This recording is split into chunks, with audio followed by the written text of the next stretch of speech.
The champagne bottle hit the deck and shattered before anyone said a word. Claire stood frozen at the edge of the marina, staring at the gold letters painted across the hull of a 120-foot yacht. Still yours. Her name carved right beneath it, in the exact handwriting she used to sign her old sketchbooks. That's the name I gave it, she whispered. 14 years ago. I didn't answer. I just watched her hand shake as she read it again. This is Grandpa's Story Chair, and before we go any further, if you believe in kindness and second chances, please like, comment, share, and subscribe. It helps this story reach someone who might need it tonight. Now, before we begin, I want to ask you something. Tell me in the comments which country you're watching from and what city. I read every single one, and honestly, hearing where this story reaches always reminds me why I keep telling them. 4 years before that morning on the dock, Claire signed our divorce papers with a small, tired laugh. "You'll never build anything real, Daniel," she said. "I just can't watch you lose everything chasing a dream." She believed that. I never blamed her for it. But dreams don't always die when someone stops believing in them. Sometimes they just go quiet and wait. This is the story of a man who lost his marriage over a risk nobody understood, and the woman who once mocked that risk, standing years later in front of the one thing that proved her wrong, not out of revenge, but out of something far more complicated. Stay with me. This one's gonna sit with you for a while. 7 years earlier, our apartment in Portland smelled like burnt toast every Sunday morning because I never learned to work that old toaster right, and Claire never let me buy a new one. "It has character," she'd say, scraping the black bits off with a butter knife, laughing at her own joke every single time like it was the first. We were the kind of ordinary that nobody writes songs about. I was 34, working as an operations manager at a mid-sized freight company, pulling in $62,000 a year. Claire taught 3rd grade at Lincoln Elementary, 3 blocks from our 2-bedroom rental on Ash Street. We had one car, a silver Honda with a cracked side mirror we kept saying we'd fix. Every night, she graded papers at the kitchen table while I sat across from her, doing something she thought was just a hobby, sketching out shipping routes on a yellow legal pad, running numbers for a small logistics idea I couldn't stop thinking about. "You and your notebooks," she'd tease, not unkindly. "One day you're going to run out of napkins to write on." I'd laugh it off. But some nights, after she fell asleep, I'd sit at that same table until 2 in the morning, staring at the numbers, wondering if the idea in my head was real, or just something I told myself to feel like I was building towards something. We got married young, 26 and 24, in her parents' backyard in Eugene. Under string lights, her father hung himself. 14 guests. A cake from the grocery store, because the fancy bakery was booked out. Claire wore her mother's old dress, taken in at the waist. That night, after everyone left, we sat on the dock behind her parents' lake house, feet in the water, and she told me about a boat she used to dream about as a kid, something big enough to sail away on. No destination, just movement. "If we ever have real money," she said, half joking, "I want a yacht, and I already know what I'd name it." "What?" She smiled, tipsy and soft in the porch light. "Still yours, because no matter how far it goes, it always comes back to the person who built it with you." I remember laughing and telling her that was the most impractical dream I'd ever heard. She elbowed me in the ribs and said someday I'd understand. For 6 years, that dream stayed folded away, tucked behind grocery lists and rent payments and the small, quiet grind of building an ordinary life. Claire loved her students fiercely. She kept a drawer full of little thank you notes from 8-year-olds. And some nights she'd read them out loud to me like they were letters from old friends. I loved my job well enough, but something in me kept circling back to those legal pad numbers. Freight companies were bleeding money on inefficient regional routes, and I had an idea, a smaller, smarter logistics model that could undercut the big players by nearly 30%. I brought it up once at dinner, carefully, the way you test ice before stepping on it. "I've been thinking about starting something, on the side at first." Claire set her fork down. "Starting what exactly?" "A logistics company, small, just regional freight routes, more efficient than what's out there." She was quiet for a moment, and I watched her doing the math in her head, the same math I'd been doing for months. Savings, risk, the mortgage we'd just started talking about, her brothers, Business that failed 2 years earlier and swallowed his marriage whole. "Daniel," she said gently, "we don't have room to gamble right now." I told her I understood, and for a while, I let it go quiet again. But it never really left me. It just waited the way some ideas do, sitting patiently in the back of your mind until the moment finally arrives when you have no choice but to listen to them. The moment came 18 months into our marriage, though I didn't recognize it as one at first. The freight company I worked for lost a major contract, and layoffs started moving through the office like a slow-burning fire. I wasn't cut in the first round, but I watched 12 people I'd worked beside for years clean out their desks in a single Friday afternoon, and something in me shifted. That weekend, I pulled out every notebook I'd filled over the years and laid them across our living room floor. Claire found me there at midnight, surrounded by pages, and instead of anger, I saw something worse in her face, fear. "You're really gonna do this?" she said. It wasn't a question. I think I have to. I want to be honest here, I didn't leave my job dramatically or all at once. I did it the slow, unglamorous way most real risks happen. I stayed at the freight company for another year, working nights and weekends on what would eventually become Harrow Logistics, using $12,000 from our savings account to register the business and lease a single truck. Claire didn't stop me, but she stopped believing with me. That distinction mattered more than either of us admitted at the time. For the next 2 years, our life narrowed into something smaller and harder. I took a pay cut to work part-time at the freight company while building Harrow on the side. We moved to a cheaper apartment. Claire picked up summer tutoring jobs she didn't need before. The cracked side mirror on the Honda never did get fixed. I remember one night in particular, our third wedding anniversary, when I came home 4 hours late because a client's shipment got stuck at customs, and I spent the evening on the phone instead of at the restaurant Claire had booked. She was still sitting there when I walked in, her makeup a little smudged, a half-eaten piece of cake in front of her. "I keep waiting for this to be worth it," she said quietly. "I don't know how much longer I can wait for a version of you that might not come." I didn't have an answer for her that night. I still don't know if there was a right one. Harrow Logistics grew slowly. 3 trucks became 11. 11 became 40. I landed a contract with a regional produce distributor that changed everything financially. But by the time the money started making a real difference, something between Claire and me had already worn too thin to repair. She filed for divorce on a Tuesday in October. I remember the date because it was raining. The kind of steady Portland rain that doesn't stop for anyone's bad day. We met at a small coffee shop near the courthouse to sign the final papers. Claire looked tired in a way that had nothing to do with sleep. She slid the pen across the table to me first. "I need you to know this isn't about hating you," she said. "I just can't keep watching you chase something that might swallow you whole. You'll never build anything real, Daniel. I just can't watch you lose everything chasing a dream." She laughed a little as she said it, not cruel, just exhausted, the kind of laugh people use when they've run out of other reactions. I signed my name beneath hers without a word. What Claire didn't know, what almost no one knew yet, was that 6 weeks before our divorce was finalized, Harrow Logistics had quietly won a bid against 3 much larger competitors for a multi-state distribution contract worth $40 million over 5 years. The paperwork was still moving through lawyers. The news hadn't gone public. I hadn't even told my own parents yet, because after everything with Claire, celebrating felt hollow. I moved into a small rented condo across town. Claire kept our old apartment and, eventually, moved back closer to her parents in Eugene.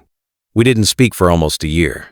Harrow grew faster than I ever let myself imagine on those late nights at our kitchen table. Within 3 years, we'd expanded into 6 states, employed over 300 people, and I'd bought out my 2 original investors to take majority ownership. The company that started with 1 leased truck and $12,000 was, by any reasonable measure, worth well over $40 million. I didn't buy a bigger house. I didn't buy a sports car. For a long time, I still drove that same silver Honda, mirror still cracked. Because some habits outlive the reasons you started them. The yacht happened almost by accident. A business associate in Seattle was liquidating assets after a rough divorce of his own. The irony wasn't lost on me, and mentioned, almost in passing, that he was selling a 120-foot yacht well below market value because he needed the deal closed fast. I hadn't thought about boats in years, but something about the timing, the size of it, the strange symmetry of the moment made me go look at it.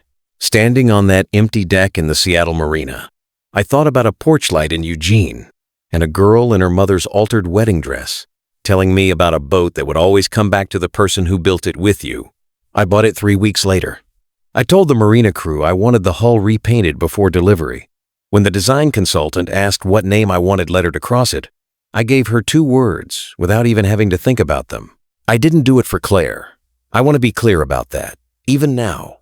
I did it because that dream on the dock was the last purely happy memory I had of who we used to be, before risk and fear and money quietly took it apart. Naming the boat felt less like reaching backward and more like finally finishing a sentence we'd left hanging for 14 years. I had no plan to ever show her. But Portland is smaller than people think, and mutual friends talk. And 6 months after the yacht was delivered, Claire heard through her old college roommate that a man named Daniel Harrow now owned a shipping company worth tens of millions of dollars and a yacht docked less than an hour from where she now lived, carrying a name she swore she'd never told anyone but me. She showed up at the marina on a Thursday morning in March, unannounced, standing at the edge of the dock in the same worn green coat she'd owned since we were married. I was on deck checking a fuel line when I saw her. For a moment, neither of us moved. The marina was quiet, except for the water slapping against the hulls and a gull screaming somewhere overhead. Daniel.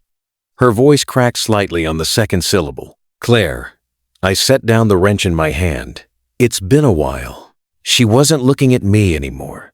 She was looking past me, at the gold letters curving across the stern. Still yours, she read aloud, like she needed to hear it to believe it. That's Daniel. That's what I said, that night on the dock. I never told anyone that, not even my sister. I remember, I said quietly. She walked closer, slow, unsteady, like the dock itself might tilt beneath her. I don't understand. Is this some kind of joke? Are you trying to… I'm not trying to do anything, Claire. She stopped a few feet from the gangway, arms wrapped around herself despite the mild spring air. They told me you own a shipping company. $40 million, they said. 300 employees. Her voice shook. 4 years ago, I sat across from you and told you that you'd never build anything real. You did. And this whole time, she gestured at the boat, the marina, all of it. This whole time, you were building exactly what I said you couldn't. I didn't answer right away. I'd imagined this moment more times than I wanted to admit, and in every version, I'd pictured myself feeling something like vindication. Standing here now, I felt nothing close to that, just tired and sad in a way I hadn't expected. I'm not here to prove you wrong, I said finally. I bought this boat because of a memory, Claire, not because of you being wrong or me being right. There's a difference. Her eyes filled, and she looked away toward the water. Then why does it feel like the same thing? Because you're standing here needing it to mean something about you, I said, as gently as I could manage. And I understand that. But it never did. She was quiet for a long moment, jaw tight, fighting something back. When she spoke again, her voice was smaller. Do you know what it's been like? Watching everyone find out, piece by piece, that the man I left because he was reckless turned out to be right? People look at me like I'm the fool who couldn't see it. Nobody's laughing at you, Claire. You don't know that. I know that I'm not, I said. I never told anyone the details of why we split. Not once. Not to reporters, not to investors, not to a single person who asked. She wiped her eyes quickly, almost angrily, like she resented needing to. Why not? You'd have every right to, because you weren't wrong to be afraid, I said. You watched your brother lose everything the same way. I knew that risk when I married you, and I chose it anyway, without really asking if you were choosing it too. That's on me as much as it's ever been on you. The wind picked up slightly, pushing a loose strand of hair across her face. She didn't move to fix it. So what happens now? She asked. Why did you name it that, Daniel? If not for me, then what? I stepped down off the boat and stood on the dock across from her, close enough now to see how tired her eyes really were. underneath everything else. Because you weren't wrong to be afraid, I said. You watched your brother lose everything the same way. I knew that risk when I married you, and I chose it anyway, without really asking if you were choosing it too. That's on me, as much as it's ever been on you. The wind picked up slightly, pushing a loose strand of hair across her face. She didn't move to fix it. So what happens now? She asked. Why did you name it that, Daniel? If not for me, then what? I stepped down off the boat and stood on the dock across from her, close enough now to see how tired her eyes really were, underneath everything else. Because that night on the porch was the last time I remember us wanting the exact same future, I said. Before money and fear got in the way of it, I didn't buy this to win an argument we had 4 years ago. I bought it because some part of me never stopped believing that dream belonged to both of us, even after everything else stopped. Claire pressed a hand over her mouth, and for a moment, I thought she might walk away without another word. I heard you're getting remarried, she said instead quietly. Someone mentioned it. That's not true, I said. I haven't dated anyone seriously since the divorce. I've mostly just worked. She let out a small, broken laugh, nothing like the one she gave me across that coffee shop table 4 years earlier. Of course you have. Claire. I waited until she looked at me. I didn't come here today expecting you. I don't need anything from you. Not an apology, not credit, nothing. I just need you to know the name wasn't a message. It was a memory I didn't want to let go of, even after I let go of everything else.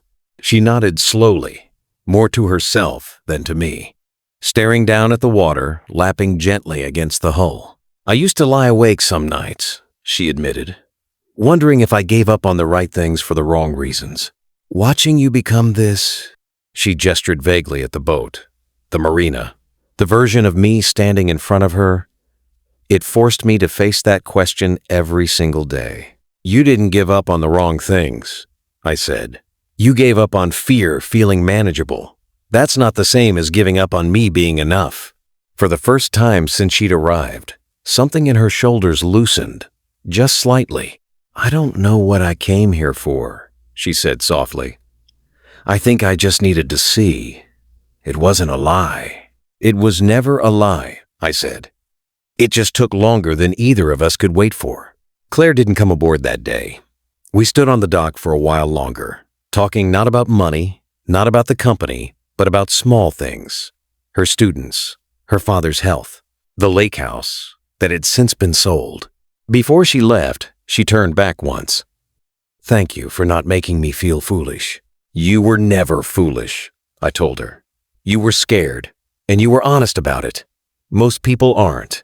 We didn't become friends again in any grand cinematic way. There was no dramatic reunion, no rekindled romance. This isn't that kind of story. And I think both of us needed it not to be. Over the following months, we exchanged a handful of short, careful emails. She told me, eventually, that she'd started dating someone kind and steady, a man who taught middle school math 2 towns over. I was glad for her. In the plain, uncomplicated way you're glad when someone finally finds solid ground.